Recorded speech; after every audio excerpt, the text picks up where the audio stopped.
instrumentação e controle de processos, né, medição de grandezas. Hoje vamos falar de medição de vazão. Vamos iniciar os conceitos sobre medição de vazão. Estamos na terceira parte do curso e agora vamos começar a medição de vazão após passar a medição de pressão. Esses são os objetivos deste vídeo. Medição de vazão, ela está muito relacionada com a produtividade de produtos, quanto de produto está passando em determinada tubulação, né? Por exemplo, isso é aplicável tanto para gases, né, um exemplo de gás natural, tanto para líquidos, né, como gasolina, etanol e qualquer outro fluido, né, e também até para vazão de sólidos, né. Quando a gente fala de sólidos, a gente pode pensar numa correia transportadora, quantos quilos de minério está passando por ali, quantos quilos de grão fluem numa correia, né? Ou então até num mineroduto, né?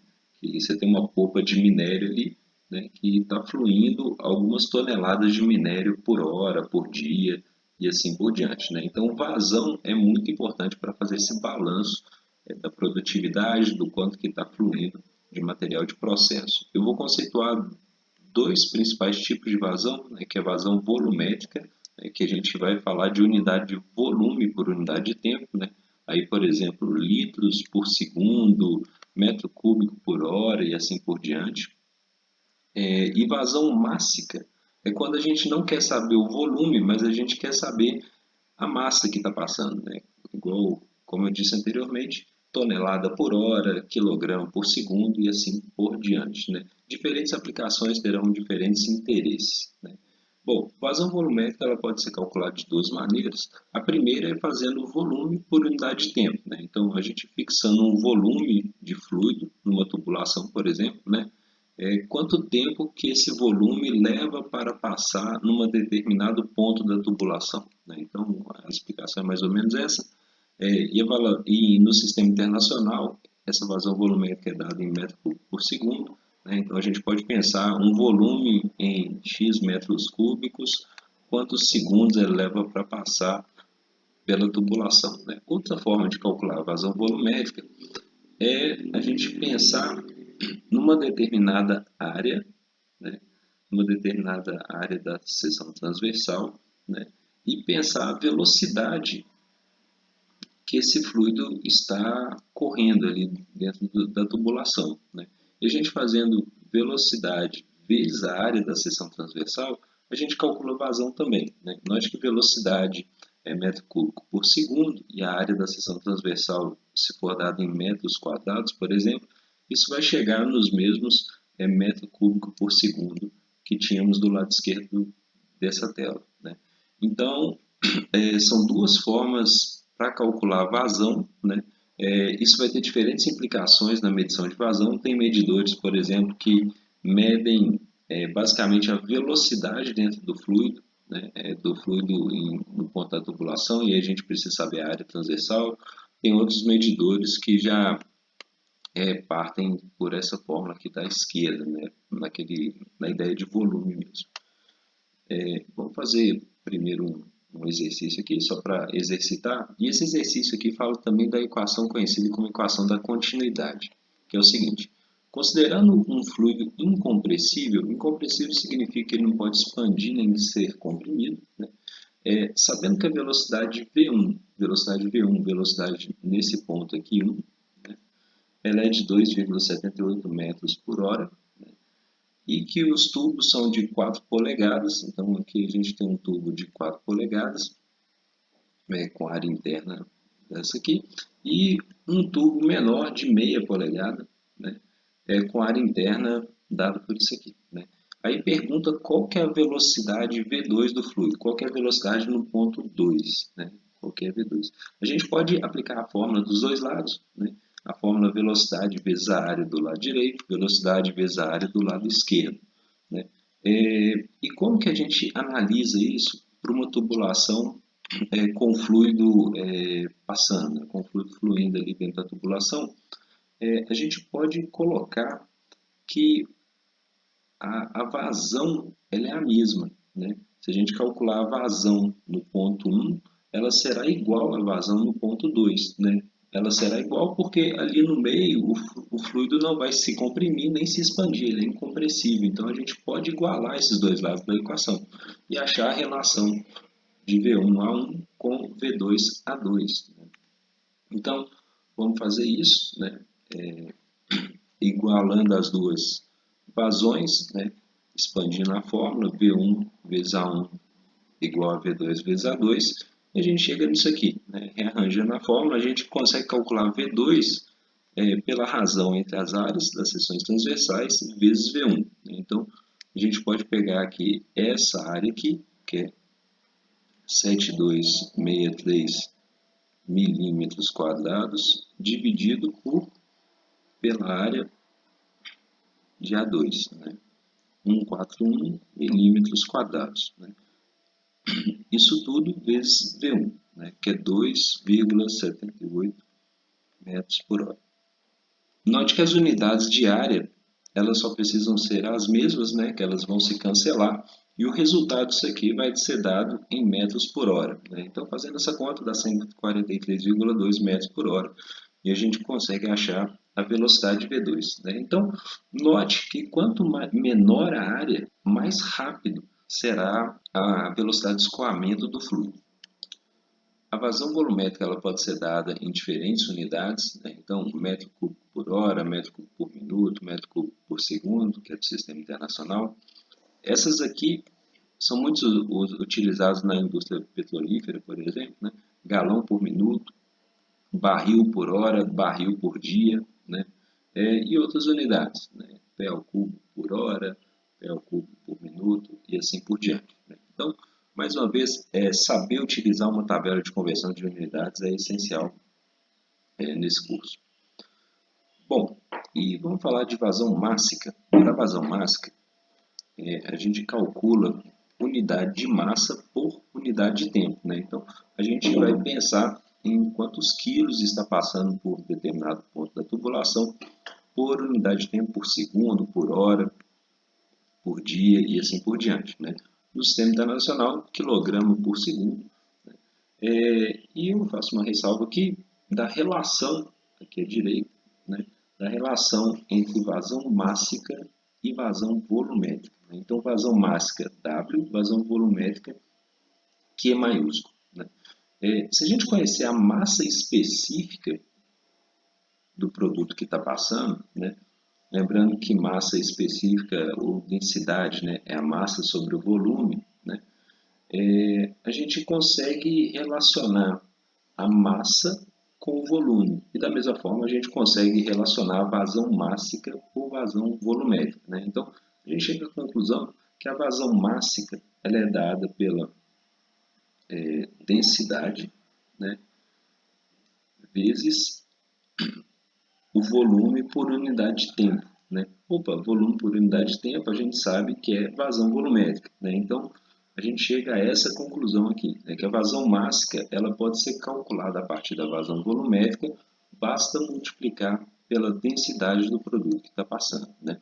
Então, mais uma vez, tem sensores, instrumentos, né, que vão medir diretamente a vazão mássica e tem instrumentos que vão medir a vazão volumétrica. Né? Então, para conhecer a vazão mássica, se a gente tiver uma boa ideia da massa específica, dá até para calcular. Agora, se essa massa específica variar demais, né, com o produto, aí não dá para calcular, a gente tem que medir diretamente a vazão mássica.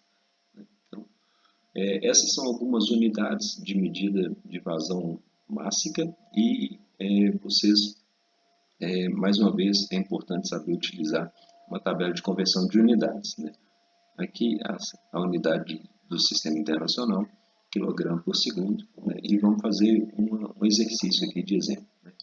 Um duto transporta gasolina com massa específica de 775 kg por metro cúbico.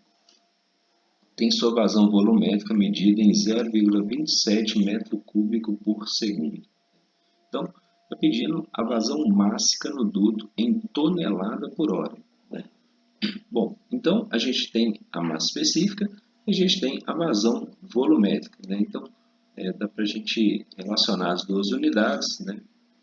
E calcular diretamente a vazão mássica. Né? Basta multiplicar. Então, vamos fazer isso. Né? Então, aqui a gente tem a massa específica, aqui a gente tem a vazão volumétrica, basta fazer isso. Note que as unidades metro cúbico vão se cancelar, né, e a gente vai restar com a unidade quilograma por segundo. Né? Só que o exercício pede em tonelada por hora, né? Então a gente vai ter que usar a tabela. Né? Então eu quero converter de quilograma por segundo, olha aqui na tabela, né? Eu localizei a unidade. Vamos converter para tonelada por hora. Né? Então procurar tonelada por hora, está na segunda coluna. Né? Então para fazer isso, basta multiplicar por 3,6. E é isso que a gente vai fazer, né? Vezes 3,6 e a vazão máxima é 753,3 toneladas por hora. Né? Então, utilizando a tabela e utilizando essas relações, a gente consegue calcular a vazão máxima a partir da volumétrica e da massa específica. Conceito muito importante é a viscosidade. Né? O que é viscosidade? Você vai pensar em viscosidade como resistência ao escoamento de um fluido. Né? Se um fluido ele resiste ao escoamento, ele demora a escoar, né? Então a gente fala que ele tem alta viscosidade. Você pode pensar no mel, por exemplo. Né? O mel, para escoar o mel, né, seja da colher para o copo, né, ele demora, né, ele faz uma liga ali, né, então tem alta viscosidade. Né. Mais baixa viscosidade que o mel, por exemplo, é a água. Né, a água para escoar de, um, de, um, de uma caneca, por exemplo, ela não apresenta tanta resistência. Né.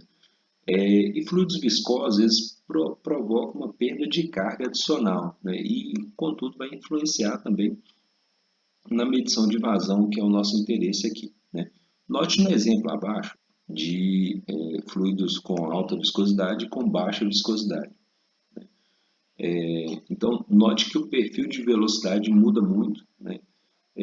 Note que a parte do fluido que está mais próximo da tubulação, ela vai ter uma velocidade de escoamento menor, né, devido à questão da resistência ao escoamento mesmo, né, do que um fluido de baixa viscosidade. Né? Então, isso tem diferentes implicações em medidas de vazão. Né? Note que se a gente medir a velocidade do fluido aqui, é muito diferente da velocidade do fluido aqui para um fluido que é viscoso. Né? Então, isso aí que teremos que ter atenção quando trabalhar com fluidos viscosos. Né? Medir vazão com fluidos de alta viscosidade não é trivial. Né? Então, só para ficar um exemplo aqui, né? Aqui em cima a gente tem um fluido com baixa viscosidade, né? E em roxo aqui um fluido mais viscoso. Né? A gente vê que o escoamento do fluido roxo ele é mais difícil, né? Ele resiste mais a esse escoamento para baixo. Bom, e um outro conceito também é a forma de escoamento, né? Se é o escoamento laminar ou escoamento turbulento. Né? Um fluido ele pode escoar de forma laminar, desse jeito aqui, né? Com os perfis de velocidade. Né? Isso aqui é um corte longitudinal da tubulação, e aqui a gente tem os diferentes perfis de velocidade na tubulação. Né? Quanto mais para o meio do tubo, geralmente maior a velocidade. Né? No escoamento turbulento, note que as velocidades elas vão para frente, dão voltas, né? Apresenta mais turbulência mesmo nesse escoamento. Né? Então, imagine você sendo uma partícula aqui. Né? Você é uma partícula que não flui só numa direção. Né? Você acaba virando, fazendo uma trajetória mais oscilante, né, ao longo da tubulação. E como que a gente sabe se o fluido está num regime laminar ou no regime turbulento de escoamento? Né? Para a gente saber isso, a gente basta calcular esse número de Reynolds. O número de Reynolds ele é dimensional, né, e é calculado baseado na velocidade média de escoamento, no diâmetro da tubulação e na viscosidade cinemática do fluido. Né? Podemos fazer um exemplo para utilizar esse número. A gasolina do exemplo anterior flui com a vazão de 1,43 metros cúbicos por segundo em duas tubulações diferentes. A primeira com diâmetro de 4 polegadas, né, com esse diâmetro aqui já convertido em metros, e a área de seção dada por isso aqui. E a segunda de meia polegada, né, com o diâmetro dado por isso aqui em metros e a área da seção dada em metros quadrados. Né? Sabendo que viscosidade cinemática do fluido é essa aqui. Verifique o tipo de escoamento laminar e turbulento de cada tubulação. Note que uma tubulação é de 4 polegadas, né? A outra tubulação ela é de meia polegada, né? Então é uma tubulação muito maior, né? Que a primeira é muito maior que a segunda, né? Então vamos fazer essa conta. Primeiro, a gente sabe, para a gente verificar o tipo de escoamento, temos que calcular o número de Reynolds, né? Para calcular o número de Reynolds, a gente vai precisar do diâmetro, que a gente já tem, né? A viscosidade cinemática, que a gente já tem também, né? Só que vamos precisar saber da velocidade de escoamento, e não temos a velocidade, né? A gente tem apenas a vazão, mas a gente sabe relacionar velocidade com vazão, né? A gente sabe que vazão é velocidade vezes área e velocidade é vazão dividido por área. Então, podemos fazer essa conta para o primeiro caso, né, dividindo a vazão por A1, chegando a 176,4 metros por segundo, a velocidade 1. Né? Fazemos isso para o segundo caso, né? A vazão é a mesma para o segundo caso, né? Aí chegamos a uma velocidade diferente porque a área da seção transversal é diferente, né? Um tubo de meia polegada. E utilizando isso, podemos calcular o número de Reynolds para o primeiro caso, né?